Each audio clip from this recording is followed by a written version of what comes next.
Hi friends, இன்னைக்கு ரொம்ப ஈஸியான டேஸ்டியான ஒரு ஸ்நாக்ஸ் ரெசிபி தான் பார்க்க போகிறோம். இது ஸ்நாக்ஸாக மட்டும் இல்லாமல் பிரேக்ஃபாஸ்ட், டின்னர்னு எதுக்குனாலும் செய்யலாம். நம்ம வீட்டில் இருக்கக்கூடிய பொருட்களை வச்சே 5 நிமிஷத்தில் இந்த ரெசிபி செஞ்சிடலாம். வாங்க ரெசிபிக்குள்ளே போகலாம். இந்த ரெசிபி செய்ய நல்லா பழுத்த வாழைப்பழம், கேரட், முட்டை, இது கூட கோதுமை மாவு இருந்தால் போதுங்க.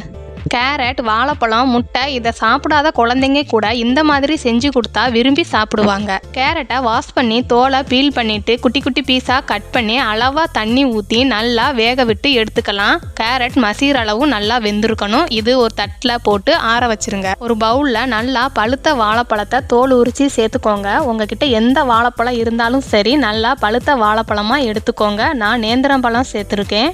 இதை செய்யும் போதே அம்மா என்ன செய்ய போறீங்கன்னு என் பையன் கேட்டான். வெயிட் அண்ட் சி அப்படின்னு சொல்லிட்டு இந்த வாழைப்பழத்தை நல்லா மசிச்சு எடுத்துக்கிட்டேன். ஸ்மேஷர் வச்சு நல்லா வாழைப்பழத்தை மேஷ் பண்ணிட்டு ஒரு பவுல்ல எடுத்து வச்சுக்கோங்க.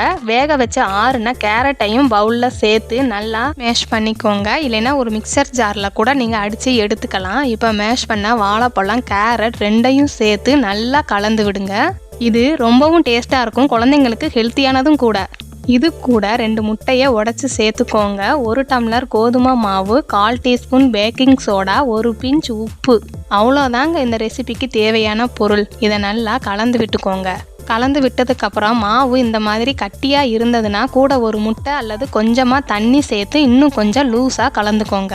இதை பார்த்துட்டு என் பையன், அம்மா கேக்கா செய்ய போகிறீங்கன்னு கேட்டான். இல்லை, பேன் கேக் செய்ய போகிறேன்னு சொல்லிட்டு வாசனைக்கு 2 டிராப் வெனிலா எசன்ஸ் சேர்த்துக்கிட்டேன். உங்ககிட்ட இருந்தால் சேர்த்துக்கோங்க. இல்லைன்னா கொஞ்சமாக ஏலக்காய் தூள் சேர்த்து இதை நல்லா கலந்து விட்டு எடுத்துக்கலாம். இது ஆப்ஷனல் தாங்க.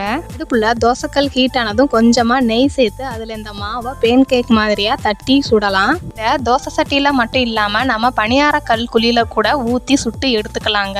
அடுப்பை மீடியம் ஃப்ளேம்லேயே வச்சுக்கோங்க. பசங்க ஸ்கூல் விட்டு வரும்போது இந்த மாதிரி வீட்டில் இருக்கிற பொருள் வச்சு 5 நிமிஷத்தில் சூப்பரான டேஸ்டான சாஃப்டாக ஒரு ஸ்நாக்ஸ் செஞ்சு கொடுத்துடலாம். இப்போ தோசைக்கல்லில் இருக்கிறது ஒரு பக்கம் வெந்ததுக்கப்புறம் திருப்பி போட்டு லைட்டாக நெய் தடவிக்கோங்க.